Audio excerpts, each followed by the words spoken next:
Ang lamig dito So, sobra. nandito tayo sa cabbage roses. So, isa-isahin ko kayong ipapanood yung cabbage roses. Ayan. Ayan o. So, yun na nga, yung farm na ito is 2.7 hectares. Ayan o. Grabe no, ang ganda. At hindi lang kagandahan dito, sobrang lamig. Kaya yung mga attire namin is nakatatlo. Tatlo talaga. Tatlong damit na sapaw-sapaw with matching bonnet. Ayan, kasi sobrang lamig. Hindi ko akala, mas malamig pa sa Baguio. Sobra. At ang layo ha, ang layo nito mga beshi ko, mga sisi ko. Ang layo kasi umalis kami ng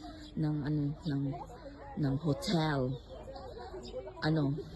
Nagising kami 3 AM. So sinundo kami ng ng driver namin, di ba? So may driver pang paipit. Sinundo kami is 4 o'clock. So dumating kami dito ng mga 6:30. Ayan. Ito yung flower blossom. Ay, flower cabbage. Di ba? Flower cabbage.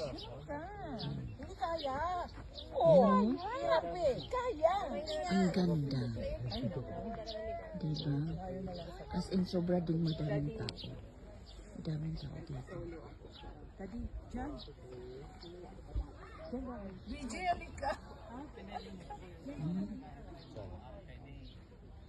Ayan. Diba? Grabe, ang ganda, no? Sobrang ganda talaga. As in, look at that. This. Diba? Ang ganda. It's roses cabbage. Diba? Diba? Rose na cabbage. Cabbage roses. Diba? Ang ganda, no? Ang sarap kainin. Ang sarap kainin. Pero ang sarap kainin. Diba? Diba?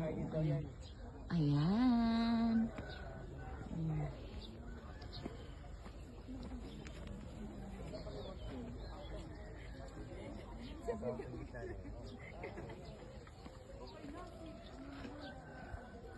So, ayan. Ito. So, ayan. That's all. Thanks for watching.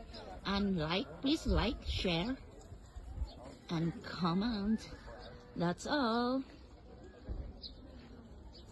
Thank you for watching. Bye for now.